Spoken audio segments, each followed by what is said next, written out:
We are live. All right. Welcome to the After Dram. Welcome to you, the viewer, to the fantastic panel. And again, to Davin de Kergommeaux, author of Canadian Whiskey, the New Portable Expert. That one right there. I'm waiting for Dave. Dave, you're missing your cue, man. Done. Excellent. I appreciate that it's very late for you in Ottawa, but we're pleased to have you back, and I'm glad you could stick around, Davin. It's the After Dram, and that means it's time to relax a bit. It's time to put your feet up, grab a dram or two, and time to relax. So just get things rolling. Gentlemen, because I kind of cut things off a little bit quickly, rushed you through it. Is there anything that you wanted to ask about through the book club that we didn't get to that I kind of rushed you through? There was actually a lot of things I wanted to ask Davin about, but I don't think we have time for it today. We have tons right now. Page 157. I just thought that Hatch made one of the best business moves I've ever seen when he paid $14 million for a distillery and $14 million worth of whiskey. Yeah. And both of them, either one of them worth $14 million, right? Yeah, he got a 2-for-1 deal there. Yeah. I think he did better than that, but the Walker sons were just came in strong Protestants, and it was frowned on. Alcohol was frowned on. They were feeling the pressure from the church and from their fellow parishioners, and they just wanted out. They sold at a loss. Yeah, big loss. Oh, well. Well, they didn't lose any money because they didn't have any money invested, did they? Did they just did they buy the distillery? No, they lost value. Yeah, they didn't lose money. Yeah. So to them, it was just, It's interesting, though, because there's no real, I mean, you can still find descendants of Hiram Walker, but it's not like they became, this big wealthy family or anything like that. It's all kind of just been frittered away. It's well, it has no value because they didn't have to work for it. So yeah. That's that whole third generation again, right? Yeah, but with the Bronfmans, they have many, many multi-billion enterprises going still. Each one of those kids is still, a multi-billionaire. Nice. I mean, if he is truly, Sam Bronfman truly is the only Canadian whiskey maker who really left a multi-generational legacy behind. And it's still going strong now, like crazy. So what they didn't get into politics, did they? Weisers, Whitney, Corby, and Seagram's all into politics, but he didn't, did he? Well, he wanted to get a seat in the Senate, but it never came to him. No. It wasn't given to him, and he wasn't going to just go out and fight for it. Oh, he was looking for it. He made no bones about it, but he didn't get it. Actually, go back to politics. Did politics help the whiskey, or did the whiskey help the politics? So, yes. Yeah, exactly. Yes. Really well for each other. Good. Well, what a better way to look after your business interests getting into politics. Yeah. Yeah. Make your own laws so they work for you. Yeah. You guys read the part about the Seagram building, right? Yes. Yeah. And there was a part in the beginning of the chapter, or previously, last week or maybe 2 weeks ago, about, I think it was the daughter that was. Yeah. She took over the build on it because she was so disgusted with what he had. Yeah. And The architecture. years ago when we were in New York, we actually walked by that building, and it's still very, very impressive. Does it Well- say Seagram's building on it? No, it does not. I don't think so. No. I went inside. I saw the big Picasso that was in there, the biggest Picasso ever. Yeah. Okay. The place it's really quite phenomenal, but it's gone now. It's not in. Yeah. I don't know who owns it, but it's not a liquor corporation. Oh, Yeah, that was my question. I was wondering if someone liquor-wise took that over, or so, No. like Diageo might have. There's a taken Wells over. Fargo. There's like 3 restaurants. There's a couple other offices. It's pretty much just another skyscraper now. Yeah. Yeah. And it's darker now because the copper on it is black, right? Yeah, Something it has over time developed patina. Yeah. Yeah. So, I mean, it would have been very impressive in the day, back in 1956, 57, 58 when it was built and finished. I can't remember when they built that. Yeah, it was the late 50s when it was, because they started design on 52, 53, and I think construction actually started late 55, early 56. Just we were looking at some New York records on it. Okay. And it wasn't completely finished till I think damn near 59 is when because they had floors filled up and were using parts of it, and then they finally filled it all up with other stuff. But some of the space looks like it was rented out to other investors and stuff like that. Because part of what we could get out of the records, because it's kind of sketchy, they only had maybe the bottom third of that building and the very top of it. The rest of it was everybody else. So, kind of like any building, I guess you would see nowadays, like even here in Edmonton.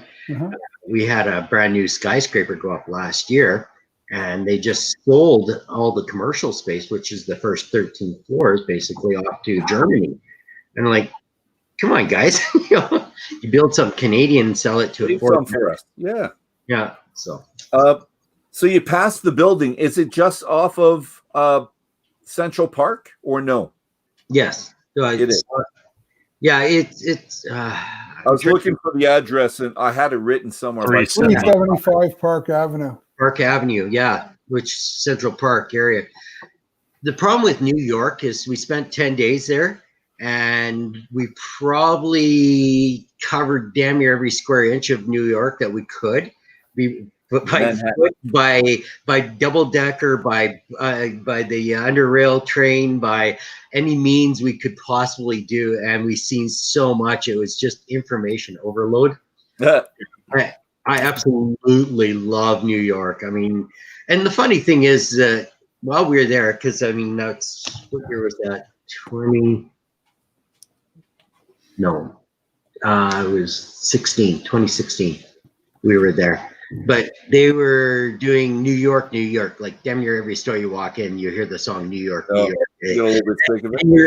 And the funny thing about New York, and a lot of large cities I've been to around the world, where you've got the population of Canada into a city, go into them, they all have a rhythm, and as much as you think they're going to be congested and hard to get around, no, everybody just does a beat. I mean, God, we jumped on the freaking tram, underground subway during rush hour traffic. I mean, there's 32 cars long, and it jumps in, people walk on, they sit down, and away it goes. The next one comes 2 minutes later, because they're moving population. Like, they moved the population of Canada during rush hour.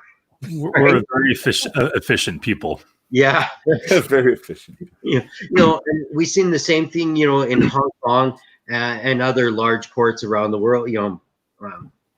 England was another one. The tube, it was just amazing, stuff like that. But you get into New York, and it doesn't matter. You're just moving people, and you learn how to do it. And Canada keeps going, oh, how do they do it? Well, 100 years ago, they built a subterranean rail system and just improved on it. Bit by bit as well, and tons of them not in use anymore either, which is kind of yeah. And we got to see actually a few of those too. The dead railway stuff that's underground. It's like there's old cars there from the 50s, and it's storage area, and of course there's a derelicts down there. Away you go, right? We've got a question from Nicole. She says, page 139, the ruthlessness of Bronfman. Oh yes. With his business dealings was very direct. Do we still see this in Canadian whiskey community somehow? Or is it all just big multinationals? You're going to see that in any business nowadays. The big business is the only way they get ahead is to be ruthless. I'm sure. The little guys, and I am a small business owner. If you sit back and are meek and just wait for the customers to come to you, you're out of business. You have to get in. You got to push and take your piece of the pie. Well, isn't it like I look at the beer industry, and through consolidation, they got rid of all the breweries and they narrowed it down to a number of large breweries, and now they're larger international breweries. All of a sudden, all of us small guys are popping up, and now all of a sudden the small distilleries are popping up. And the thing is, though, is many small distilleries, they tend to all act as one large conglomerate. As much as they're a bunch of little pieces, they all kind of bind together as a bigger part of a pie, right? I don't know. I don't really see that so much. I see as, I can only speak for out here, and I see as being very friendly, and we'll talk and we'll tell, give information of, hey, how do you do this? How do you do that kind of thing? There's the point. Once you get out of the distillery, it's competition again. Yeah. But the distilleries are talking to each other and they're friendly to each other, right? Because you're all fighting for the same piece of pie. But at the end of the day, if I'm going to get into the market and I've got a brand that I'm going to sell, I'm going to bite your fingers off to get my piece of the pie. I think the nationals more so than the small guys.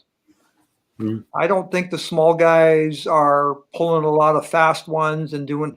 And again, this comes from the beer side. I can't speak so much on the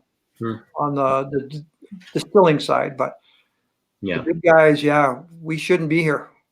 So, Davin, with these 200 distilleries you went to, did you see a lot of camaraderie between them, or a little bit more competition, or both? Well, you see both, but by and large, they really do work together as blocks. They do support each other. I mean, I think, it's a pretty lonely business starting one of those, and I think that they see, strength in numbers. So I tend to agree that very often they do work together. That doesn't mean that there aren't some that hate the others, and that really are bitter competitors. But, when you've got to remember, the small distilleries all put together really only represent less than 1% of the market. It's the 8 big distilleries that really own the market. And of that, Crown Royal owns most of it. So, and they are all really ruthlessly looking for market share. They're really going after market share and doing whatever they can. And so, yes, there is, as Nicole had wondered, there is ruthless competition among them.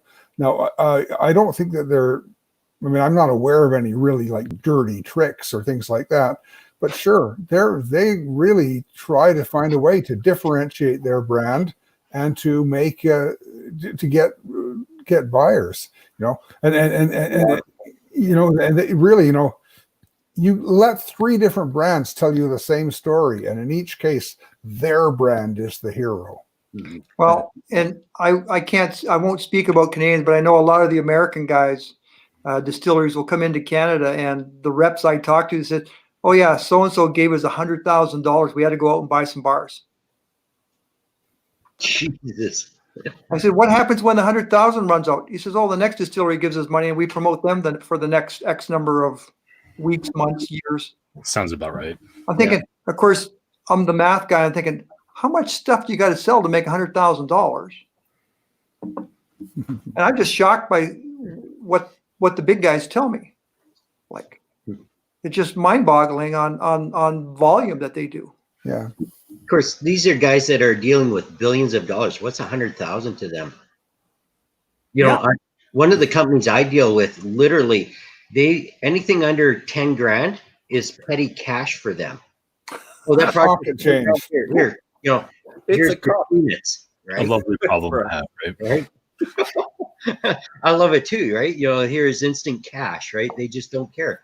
The thing is that, it goes over 10 days, then, some intermediate managers got to say, yeah, okay, here, you can have it. It goes over $1 million. It's actually got to go up to a couple special guys that are spending money and stuff like that. And usually those, the payout on those is 210 days. That's on $1 million plus contracts, right? So you're doing a big job like that, you're not getting paid for 2/3 of a year. So yeah, And you probably handle not getting paid every second week either. You're not waiting for that paycheck. I'm going to chime in again with again. Nicole was with Mark Gillespie on Friday. Anyone remember the name of what that was called? Whiskey it was cask? his. Sorry, Whiskey cask. Whiskey cask. cask. He is whiskey cask, but I think it was his. It was a Oh, I can't remember. It's called Happy Hour. Happy Hour. Whiskey cask Happy Hour. Anyways, so Dave Broom's on it, who I like a lot. And you, Davin, actually thanked Broom in your acknowledgments in the back. So I wanted to talk to you about him, just get some information in a bit or later, doesn't matter. But Nicole asked the whole panel why. She says, first of all, I'm in a book club with Davin, and we're reading Canadian whiskey. And I'm wondering why Canadian whiskey doesn't sit in the marketplace as Scotch or some American whiskeys do. And I don't want everything. Can someone fill that in? What did Broom and other people say? We're too nice. It's really what it came down to. Canadians are too bloody nice. We're not aggressive in the marketplace. He says we have a brilliant product and are as good as anybody or better in the world. We just don't. And they mentioned two brewers twice. Two brewers was mentioned twice. I must have been gone by then. No, that was probably the last 10 minutes, last third of the show. Yeah, I was gone after 20 or so. Yeah. Oh, it's too bad. No, they highly praised you guys, so that was kind of cool, especially for Whiskey Lassie loved you. So did Mark Gillespie and Nick, of course. So the other thing they said was that we focus too much on the Americans. Yeah. Do you remember that part? I missed that. He said that. Dave Broom said that we focus too much on the Americans. Oh, okay. We did throughout our history. We always focused on the Americans, selling our whiskey to the Americans, and he said that it was too unidimensional. That we don't branch out. We don't bring stuff into Scotland like he would like to see it. So that they can't get it. And if you looked at the ticker on the side, there were tons of people on this cast saying, "I'd love to try Canadian where we need more Canadian whiskey in Scotland," and they just don't get it. So we don't. And the other one. The comment that came out a lot is we don't sell we don't distribute our best stuff. We keep it for ourselves. Well, yes, that's what that was my Canadian too, though. Yeah. I just before Corona hit, I was talking with a big independent distributor out of or agency out of California, and they said, there's so many American single malts on the market now that he's getting 20 to 30 a week come in and say, "Hey, will you carry us?" Wow. One of the problems is that we were too expensive. They got that 3-tier system. Yeah. So he said, "You better be able to sell it to me, then I'll sell it to the next guy, and then the liquor store." So he said, "Add 30% on it when I get it. When I sell it, it's going to be 30%. And then the store's going to add 30%." He said, "Can you afford that?" I said, "Well, why bother?" Well, that's just it. Your 100 bottle is now over 200.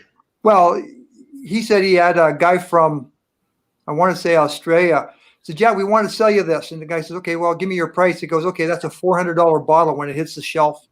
How many are you going to sell?" Yeah. I think that there's quite a broad misunderstanding about how popular Canadian whiskey is, because an incredibly tiny elite group of whiskey connoisseurs don't talk about it very much. But the reality is Canadian whiskey is still today the best-selling whiskey style in all of North America, and it is neck and neck with bourbon to be the best-selling whiskey style in just the United States. We have always sold masses and masses of whiskey. Now, the purpose of running a business is to make money. And the distilleries are all businesses. They report to shareholders and they want to make a profit. And they have been selling whiskey that Dave calls pipeline whiskey, Canadian mist and things like that.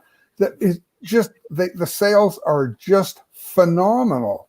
17 million cases, 9-liter cases a year. So, so when people come and say, how come Canadian whiskey doesn't sell? It's because they just don't know what the facts are.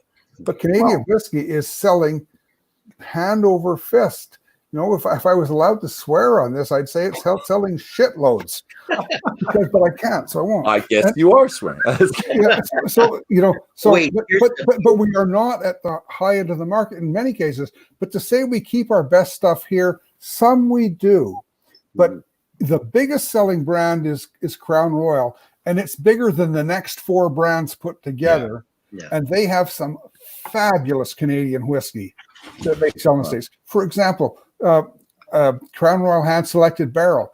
It's probably the best rye whiskey you've tasted anywhere. It's just staggeringly good. And you can buy that in the States. You don't buy it in Canada. They have all kinds. They have these special releases, the Noble Collection. Those are fabulous whiskeys, and they're primarily sold in the States. We can get them up here, but they're primarily sold down there. So yes, I have said we keep our best stuff in Canada, but that's not. But I said that many years ago. That's not the case now entirely, because Crown Royal for sure is getting down there. Now, some of our other good whiskeys aren't in the States because America doesn't want them. Very loudmouthed individuals are saying, we want these whiskeys. We don't send them to us, but they just can't get distributors to buy them and get them out there because the demand isn't sufficient for those whiskeys. People in America, to a large extent, want to drink either Scotch because they're snobs or bourbon because they're Americans. Yeah. Okay. And Canada doesn't fit in there for the very reason that Dave Broom has been saying for at least a decade. We're too nice. Why do people? Nobody wants to identify with us. They want to identify with the Harley Davidson, or they want to identify with the guy in the kilt. They want, but we still have phenomenally successful whiskey distilleries here, making whiskey that people who are not ever going to go on a whiskey blog want to buy and want to drink. So we're not at the high end the way we could be, because we certainly have the quality, but we are selling that loads of whiskey. Well, I think my pocketbook thanks us for not being on the high end of the cost. But as you read through Davin's book, I'm just amazed at how much whiskey is shipped in bulk to the Americans. Yes. I just was shocked. I couldn't believe how much is going down. Yeah, 70% of the whiskey we sell is sold to the States. And there are so many good American brands that we don't ever see up here. You've never seen Hunter Rye up here. No. That's a whiskey that I really enjoy. Pendleton, you rarely see up here, but that's a whiskey that's really popular down there. Whistle Pig, you might get it up here occasionally. That's a small volume, but it's a really great whiskey. Masterson is another great whiskey, that you can buy in the States. So I was watching the Shelter Point tasting that was done by I think his name's Adam from the Strath. Yeah. And they won Best Rye this year. Best Canadian Rye Whiskey? At the Canadian Whiskey Awards, yes. Yeah. And Adam says it's kind of weird because if you look at the age, the dates on here, they didn't actually start production of rye. This was actually bought inside of Canada and aged at Shelter Point. So I sent a note in that said, was it made in Alberta? Nobody answered that one. Yeah, they never pretended that they distilled that themselves. They bought that whiskey at Alberta distillers. They put it in their own barrels, and they bottled it, I think, as a 7-year-old. And It's fabulous rye, and it competed against all the other ryes from across Canada, and including, I think, hand-selected barrel. The judges just loved that whiskey. They made a really great rye whiskey there. But Alberta Distillers is consistently producing fabulous rye whiskeys. So the reality is we make it, we sell it, other people buy it, and they rebrand it, and it sells really well and does very well internationally. We're doing great things, right? Everybody thinks Whistle Pig is American rye. Yes. And I did buy my Whistle Pig 10 after their head distiller passed away in November or October. And found out then that I was buying our Alberta rye at the same time. We just got the Piggyback 6 in the Washington. Well, there you go. And they ended off, Mark Gillespie, they ended off that section with Whiskey Lassie talking about Canadian whiskey and how she loves it, and she kind of promotes it. And when she hears from people that they don't like Canadian whiskey, she actually packages up 4 or 5 little tasters and sends it to them. Yeah. So a couple people on there went right away and they said, I hate Canadian rye. I hate it. I'm waiting. Where's my? I bet her inbox is full today. And she was very complimentary to you as well, Davin, on there. So, and I'd seen her name so many times on Twitter, but I'd never seen her. So it was really nice to actually see her and be such a proponent of Canadian whiskey right there. Broom was a big proponent of it, and so was Mark Gillespie. All of them were gung-ho, loving Canadian whiskey, and they'd like to see more of it. But I personally, I really would like to see more 30-year-old, 25-year-old Canadian whiskeys. I would. And I don't know if people want to put it out there as much because not as many people will buy it. And I don't know how long it would take for more people like me to start buying them. But I think as long as they're not 40%, I'm pretty happy to pay the bucks. What percent is the 20-year-old? 30%. But 20-year-old Canadian whiskey is $65 here. Yeah. I go buy a 20-year-old Scotch. I am not paying $65. Well, what's a 20-year-old Glenfiddich or a 20-year-old Macallan worth? 150 plus. 190. You get them on sale. Yeah. Right. I was going to say the 41-year-old Chronicles is what, 250? Yeah. And I've got it, and it's good. Yeah. 250 will get you a 20-year-old here. Yeah. But I do like having more than 40%. So I like 46% and up. And I know Davin and Dr. Dom were poo-pooing the cast strength things a little bit, but I would love to see individual casts. Have an individual cast put out by, I don't know if we have any Canadian, indies. No, the Alberta Premium. I've got both. I've got 2 of them, and I've already gave Dave the sample, so he's showing me what I've actually given him. But yeah, and I love it. I really, really, really do. I just want to see more, and I'll pay for it, and I'll buy it. I will. Yeah, $58 for this. 58 Canadian dollars. Yes, and their 20-year-old was 72, I think. Yeah, it was just a little bit, but I like the cast strength more than the 20-year-old. So actually, the cast strength I found on its own was really, really nice. But a couple drops of water, I brought it down a little bit. Oh my God, it just blew my mind. It opened right up. The flavors were just like, I'm sorry. I like it more with water as well. Yeah, that will be. I have about 200 bottles of Scotch on my shelf downstairs.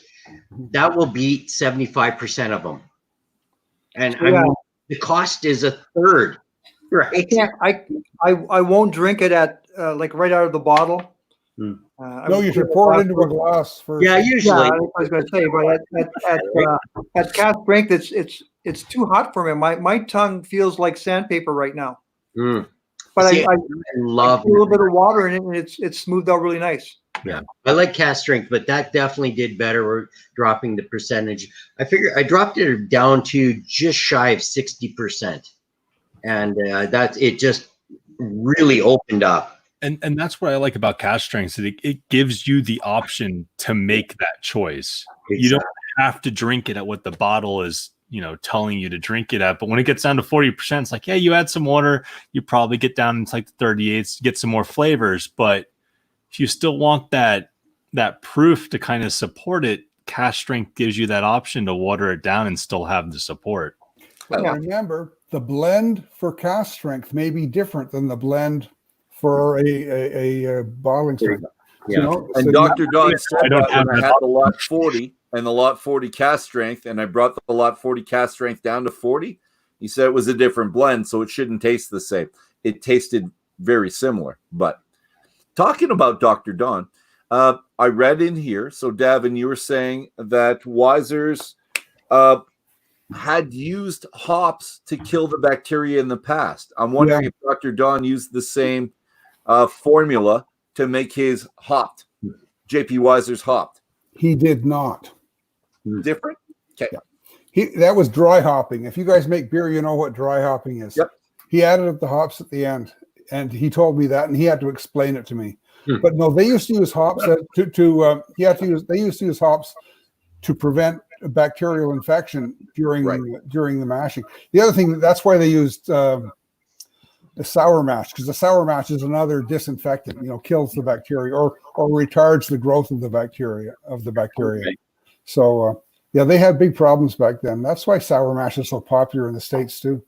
But anyways, they pretend it's some great process. Really, and Alberta distillers, interestingly, they used to use sour mash as well for the same reason, to get rid of the bacteria. Then they went to cleaning in place, CIP, and they've stopped using sour mash. They get the same flavors. They just they use a caustic soda and then an acid to clean those the fermenters, so they don't have any bacteria left in them at all. They can do that more as a mechanical process then. Pardon me? They can do that more as a mechanical process. It's totally mechanical, Like all those big, the milk plants and all those kind of guys, they all use CIP cleaner. Like there's so many miles of piping in there, the only way you can clean it. I'm not sure sour mash would work in a milk plant. No, I'm just saying it's that CIP cleaner is cleaning in place. Yeah, but it's a relatively new innovation. Yeah. I used to work in the chemical industry. We made CIP cleaner. Yeah, it's a relatively new innovation. It's been invented in your lifetime, or been put into practice in your lifetime. Okay. Yeah. So Davin, everyone. We talked about this a couple of weeks ago. I can't remember if it's 2 or 3. It's all kind of blending together again. Where Walker was, and Davin says it in this chapter, Walker was the first to create flavoring whiskeys to blend with the base whiskeys. And does anyone know if this is was he the first person to do it in the world? Like, is it common in other countries, or is it common with other spirits maybe that I don't know of? In the world, that's a really good question. I bet the Scotland did it first, because malt whiskey is flavoring whiskey. Mm-hmm. Yes. Okay. Yeah. So who was making blends? When did they start making Johnny Walker?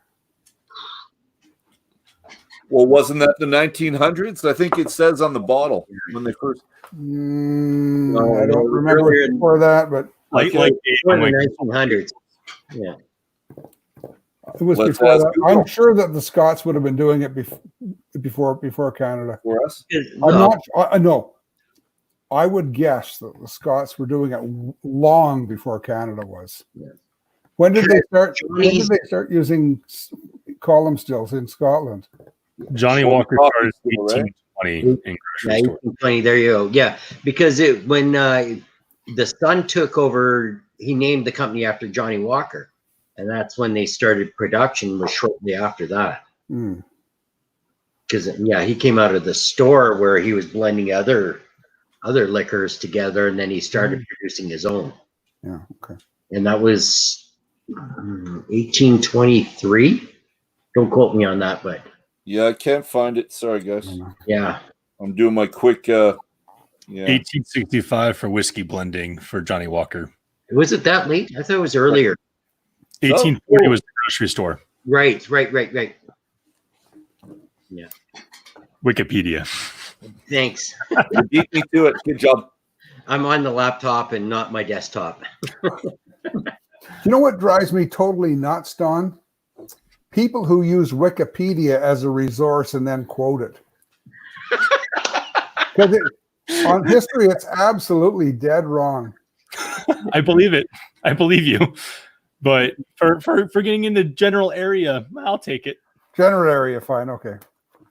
One of the cool things in my, they had the publisher hired an independent fact checker to check all the facts in this. With the Wikipedia. And one of the things that she came back at me with was I had somebody's date of death wrong. And I said, no, I have the date. I have that correct. Mm-hmm. And she said, well, the Canadian Encyclopedia says this, and we're going to believe the Canadian Encyclopedia. And I said, well, let me just do a little bit of work here and I'll get back to you. So I got the actual obituary from the newspaper and I sent it to, I sent a scan and said, this is the obituary in the newspaper. And here's the story. In 1967, it was Canada's centennial.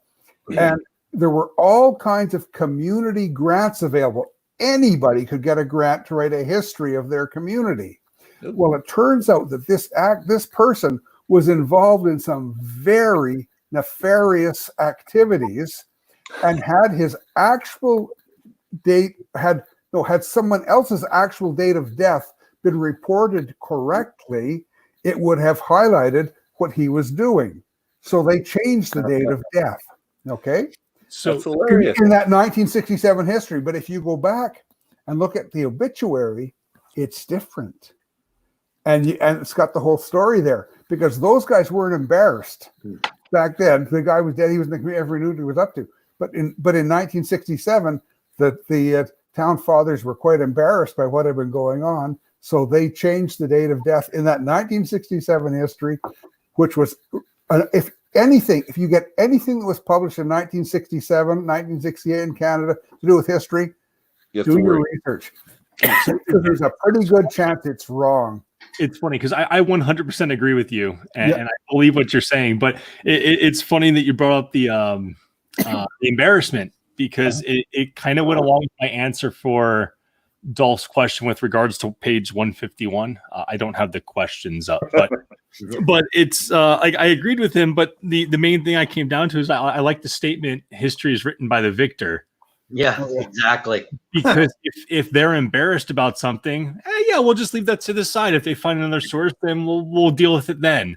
And just put a little dig on that. The Americans are famous for rewriting history. I mean, as it happens, even this, in the last few years. I was gonna say, it's funny that you say that as well. I grew up in Long Island, New York. I moved down to Florida. I finished my grade school in Florida. History books were completely different. Mm-hmm. Well, they're different from state to state because that's all they learn. We are the divided nations, not the united. But I have a lot of American friends, and it's amazing how their idea on history changes from where they live. Well, I mean, it's also the same thing with our. I mean, we'll bring it back to whiskey. It's the same thing with distribution. I've never seen this bottle in Florida. I have Pikes Creek and Gibson's up here as well. Never seen them in Florida. Moved up here to Washington, everywhere. Which is odd because you'd think with all the Canadians going down to Florida that they would have some, I don't know, maybe older people, retired people drinking. Do you drink what you're normally drinking, or do you want to try something new? Yeah. I think snowbirds are drinking Canadian Club. Okay. And the ones who are really wild are drinking 40 Creek. Woo! So, I've never seen a bottle of 40 Creek in Florida. Yeah. It's good. They sell a lot of 40 Creek down there on the Gulf Coast. Yep. Yeah. I have never seen it. So it must be relatively recent. I mean, I moved here in 2015, but when I was in Florida, it's Crown Royal, huge, yeah. Crown Royal, and then everything else, if it's under $20, we probably have it. And honestly, it's kind of the stigma that creates Canadians cheap whiskey Yeah. for a lot of the states. And then I think the most expensive bottle of whiskey that wasn't Crown I've seen is when I moved up here. Hmm. I mean, and then you have the relabeled Canadian whiskey to American, like Pendleton and Whistle Pig and Masterson, stuff like that. Yeah, we'll see that more, but it's generally not, set up with Canadian whiskeys. Like here in Washington, if you want to get a bottle of Pendleton, you're walking into the rye category, not the Canadian category. Some stores will have it with the Canadian, but for the most part, they drop it under rye. Like it's amazing how many JP Weisers you'll see split between the rye section and the Canadian section. Like JP Weiser 18 sits with Canadian. JP Weiser rye sits with rye. Right next to your favorite bottled and bond rye that you drank 5 bottles while writing this book. Rittenhouse. Rittenhouse, there you go.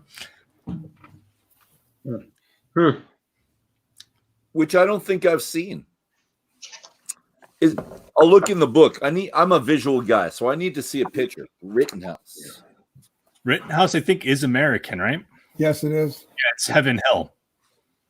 Oh, so I might not see it in the book then. You absolutely will not see it in that book. Yeah.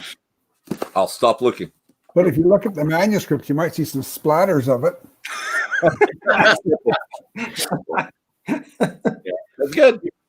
I kind of find it funny that we keep coming back to the Crown Royal, and I mean, that was made for the visit of the King and Queen when they came to Canada. I loved that story.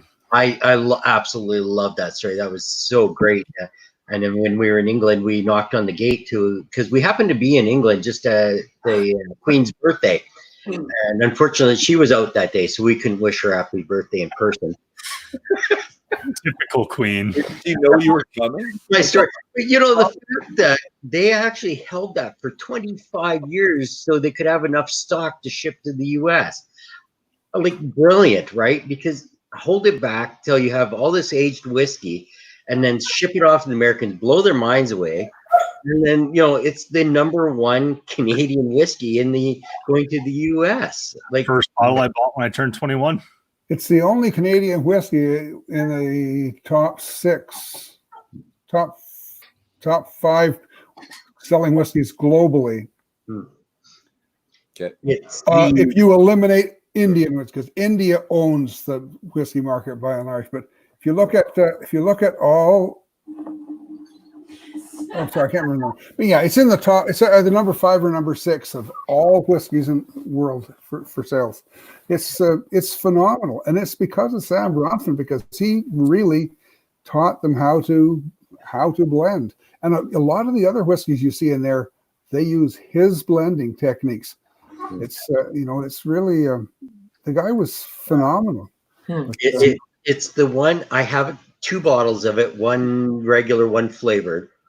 And they're both unopened, and they probably both will never be opened for the fact that when I was about 14, I got stupid drunk on them. And I'm so scared to go back to the smell of them because I'm sure it will be producing a gag. Do not ever open a bottle of Crown Honey around me. Oh, yeah. Never open a bottle around me. Yeah. I had a problem with Johnny Walker Red. Well, I do too. I just love Johnny Walker Red. Yeah. Love it. So Johnny Walker Red, find some for you. Scotch I ever tried. I was 17, and I remembered my friend's mom had a bottle of it, and she let us try it. And I remember thinking, "This is really nasty, but it's Scotch, so I guess I have to like it." I didn't touch Scotch till I was probably in my 30s again. Oh. And I can't even remember what the hell it was, but I remember like, well, this is much better than I remember. My first Scotch is Johnny Walker Black. Oh, there you go. I like it. That's my favorite as well. Yeah. It's for their entire line. It's perfect. And honestly, anything after green is not worth the money, in my opinion. Yeah. I think anything with the Johnny Walker logo on it, I think is probably not worth the money because the hype is just too high. But my personal opinion. Yeah. I don't care for blue whatsoever. Yeah, I got to try that 21-year-old with the rep that was from Ontario. Yeah. Out here in January after our whiskey show, and it was interesting, but it wasn't worth the money they were asking for it. Like I just couldn't believe the price on it. Unfortunately, I have a lot of rig pig friends around here, and they end up up north in Fort Mac and stuff like that. And they've got more money than they know what to do with. And they're like, oh, I'm spending money on a big bottle, and I'm going to buy this Johnny Walker Blue, and it's the only Scotch to drink because it's expensive and it's supposed to be good. And then you introduce them to, $100 bottle that blows their mind. And you're like, oh, this isn't the only Scotch to drink, right? I'll put it like this.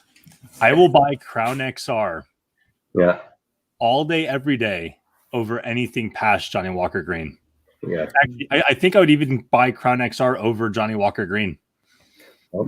I like Johnny Walker Blue, but I don't drink it very often. It's expensive. It's stupidly expensive for what it is. Mm-hmm. You know what? If you brought that down to about $160 a bottle, I would probably have one on the shelf. Yeah. At 240 Canadian, I can buy a lot better Scotch for that. Well, 200 at Costco. And if you got the taster, you had this with the green, with the blue, with the gold. That one's a very good value. So I like that. Yeah. So you got these little guys. Yeah. And that one. And my wife will show the last one beside it. And make for nice photos as well. Hello, Laura. So that was $100. And you know what? My birthday, if you go to a place called Craft here in Edmonton, and there's different crafts around, it's a beer place. Kelowna and Victoria. I don't know if there's Toronto or not. We have one in Ottawa, and it just is horrible. What? You don't like it? The staff haven't got a clue what they're serving. Oh, ours were fantastic, and yours were not trained because ours go to Victoria or Vancouver. Yeah. They're trained over 6 weeks there before they see anybody, and then they come back. But that might be just be the managerial staff. I don't know. Yeah. I liked it. But for your birthday, you get the percentage off of your age. So I went there for my 50th, and I got 50% off everything. And that's when I tried my first Johnny Walker Blue. And it was nice, and it was developed, and it was smooth, and it had a long finish, and the flavor profile changed over time, and the finish changed over time. These are all things I look for in a whiskey. So it had all of that, and it didn't give me the kick that the whiskeys I usually do or buy now, because it's not cask strength, but it was thoroughly enjoyable. But it cost me $15 for the dram, which isn't bad. It was $30 originally, but I got 50% off. And I went back this year I got 51% off, and I got another one again. Hey, you gotta take me on my birthday. We'll get a ton off. Let's do it. I'll go with you. We can get 99% off. I told them if I'm 100, I'm whiskey and money back. making myself silly. Where was this, Dolph? That's at Craft. Aircraft. Yeah. Downtown? Mm-hmm. Yep. I'm going to fall asleep. Are we going to talk about whiskey, or are we going to talk about beer? Oh, sorry. Forget the beer, Dave. I will say, I loved Bronfman's passion when he got to Waterloo, when they were talking about closing it. Yeah. And once he shows up, it's like, no, I love this too much. We can't close it. Yeah. Absolutely love that. Well, But and if then you've ever been to Waterloo, I mean, it was just had so much atmosphere. Holy lifting. I can understand why you would love it. It's just like, this is a marketing man's dream.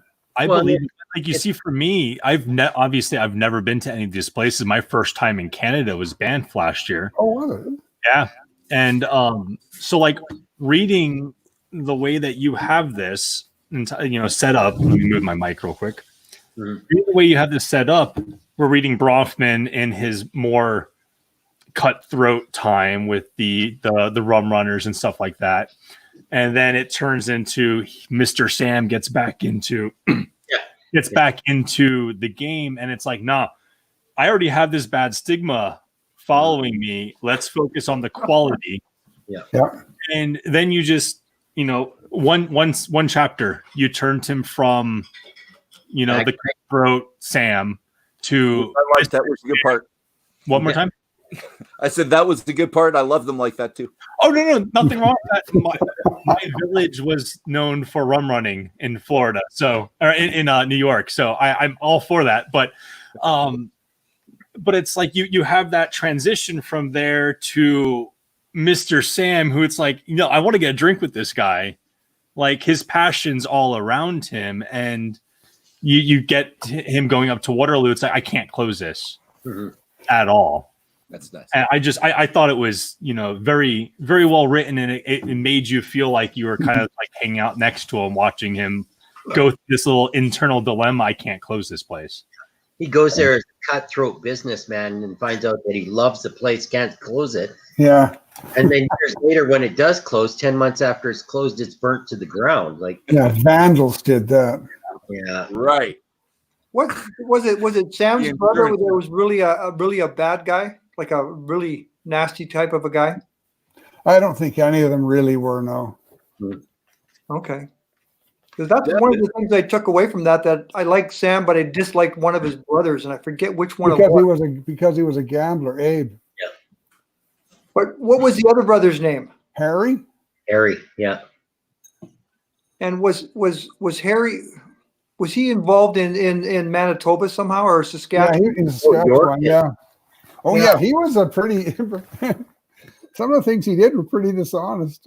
Yeah. Let's talk about that for a minute. Yorkton, he made Sam look good. Yeah. I lived in Yorkton, Saskatchewan for 9 months of the year, and I hated if anybody from lower Saskatchewan's on here, but it's the asshole of Canada. Oh. Yeah, Yorkton is a piss-ass little jerkish town where people are. You're going to get me in trouble with YouTube. Be nice. I'm sorry. Yeah, you better have the beep sensor going there. But yeah, it's like, wow. I stopped there for gas, and that's it. That had, what did he say they were doing a month there? It was they made a lot of money. Yeah, a month. Back in the 1800s. No, it was in the 1900s. It was American Prohibition. Yeah. That was also my favorite word in this this section, boozoriums. Yes. Boozorium. I absolutely loved that word. Yeah. Alberta and Saskatchewan border. Yeah. A bunch of the rum runners run into the U.S. Where are you going today? The Canadian boozorium. I laugh because Yorkton is a 5,000-6,000 person town. There's nothing there to do. Oh, right. And it just, to think about it back in the early days of, having this massive illegal operation running to the U.S. it boggles my mind because there's nothing there today. Well, okay. We're talking 20 years ago, I guess, that would even suggest that Yorkton was that kind of town. Well, is it as bad as Woolerton? Yes. Davin, you were talking about Waterloo like it was a major center at the time. I was in Waterloo about 4 years ago. And they had one really busy street and the university. It was lovely, but was it a big center at one point? Well, there was 3 cities there. Kitchener, Waterloo, and Hespeler. Okay. And yeah, it was a major center for that part of the country. It was not Toronto, not London, but yeah, it was a big place. And that King Street, I think, is the main street, and it's a long street. You don't want to walk the length of King Street. Yeah. And I walked up and down where the restaurants and bars were, and I enjoyed myself because we stopped and stopped and stopped and stopped and stopped. Yeah. It was a good conference. It was a math conference at the University of Waterloo. So, oh boy, it was a great Friday night, guys. It was fun. That being said, I was in Toronto last year, also for tech conference. And Toronto sure has gone downhill. Holy cows, it's got rough. Is there anyone you don't want to insult tonight? I might got a little bit of roll, but Montreal. I hate you. Whereabouts were you? we were at the conference center by the airport. I don't know. I'm beginning to think that no matter where you go, it turns into the a-hole of Canada. No, actually, I had some good time in Toronto. We walked the bar district and had some fun. We went down to the work district. It was But pretty. there's not a bar district. There are so many different districts with bars. Oh, I don't know. Whatever the main street in Toronto is that everybody goes. All the young kids go to in Toronto. Well, there's Yonge Street. Young but there's Street. also That's it. Young the- Street. Was Done. that brewery that was converted or distillery district that has We were in the distillery district. Oh my God, we had a lot of fun there. We closed that down. We met a lot of great people there. And we got into actually cocktail mixing at one bar. And the bartender had quite the flair for it and stuff like that. So we were testing him. And let's just say a few interesting mixes came out of that one. But he was throwing stuff at us and we were drinking it and telling him whether we liked it or not. Oh, yeah, my buddy Tim Isberg, boozer, the new favorite word. Don. Little thing on You Tim. weren't here for the last couple weeks you weren't here for the last couple weeks. We talked about this and what we're going to do in mid-June or beginning of July. So we were going to go through the provinces, and we talked about that to Davin already. And Davin already assured us that Blair would be into this, his co-author of the book. I have it in writing. So we were going to go from province to province and looking at specific distilleries within the provinces. It might be 2 or 3 distilleries. We'd have Davin and Blair and a distiller, hopefully one of the distillers they focus on within the book. Hopefully whiskey related, not always. We could do other types of liqueurs, or not liqueurs, but other types of alcohols as well. But I would focus on whiskey, if we could. But so Davin, Blair, me, a distiller, and then we would have a couple of us on here and go for a trip, essentially. So over summer, all of July, all of August, and maybe half of June, going from one province to the other and trying either the whiskeys or in here, you've seen the cocktails as well that they have. Yeah. So we might be doing a cocktail and we might be doing just the spirit or the spirit on the rocks, the spirit with water or spirit neat. So that's the idea going ahead. And it's looking like it's going to happen right there, Davin. It's going to happen. It will happen. Yeah, I've got it in writing from Blair. We'll be fine. Nice. Good stuff. And everybody's going to have the spirits to taste. Yeah, Davin's helping us out with that. So he gets us the spirits. So I get that, and I can send the samples out to the other people with us that night, so we could all sample the same thing from the same distillers. Nice. That would be really cool. Yeah. I think that'd be a great thing. Don should make some boxes that we can set the little bottles into. I could do that. I could do that. Yeah. Hey, Dolph, I'm pretty good friends with the guys at Rig Hand here. So if you want to, just out in Nisku, which is just local for us. Excellent. Yeah. Well, we're going to hit up as many people as possible, actually. There you go. So, and like we said, with Alberta, we're set. Yeah. We know Alberta really well, but we would like to do all of the provinces and the territories, and not everyone has a distillery. Mm-hmm. I think we're down. Davin, there's 2 that do not. Well, everyone has a distillery, but there are a couple that aren't making whiskey. Got it. But everyone has a distillery. Cool. So then we're not just at 10, we're at 13 because we've got the territories as well. We've only got one territory that's distillery, and only one of those distilleries is really we'd really want to taste. Well, the other two distilleries don't seem to be even open anymore. We don't know what's going on with those guys. Well, the guys in Dawson, they are having some health problems related to an accident. Well, he dropped a barbell on his head, didn't he? Oh. So anyways, they're out for a year. That's a bad one. Mm-hmm. Yeah. And the other guys, I was in Whitehorse, but I didn't go down to see them. They're just So I don't down. really know what they're up to. We did that on the phone, and Yeah. they're down the street, and there's never anybody there. Well, we did the best we could with the time we had available in the Yukon. Dawson, to get to that distillery in Dawson, it's a boat ride. Yeah, you better go. And you have to send them a letter because they don't have email. And the guy, the other distiller in Whitehorse, I just was too focused on Yukon Brewers that I just did not get there. So I think Blair did that one by telephone and by email. That's the reality, that Yukon was quite a challenge for us.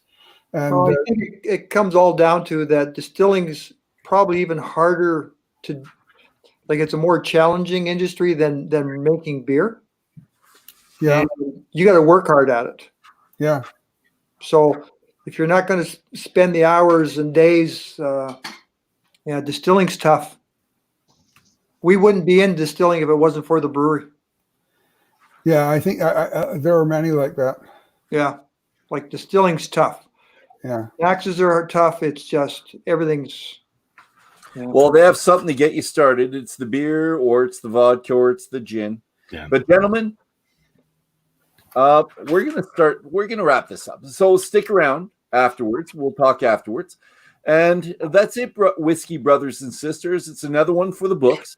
And I can't wait for next week already. I truly look forward to spending my time with you good people, you wonderful people. So here's the good company. Here's the good whiskey. Here's the good books. Yeah, awesome books. And here's seeing you all next week, Saturday, May 1st, for our Whisky Book Club and After Dram. So what chapters are we covering? What's our assigned reading? Oh, Your yeah. assigned reading? Yeah. What's our new feature? It's going to be section 5, the first 3 chapters of section 5, maybe the 4th. Yeah, I've already read them, but I just want to know officially. Oh, look at the coach there. Well, it's one of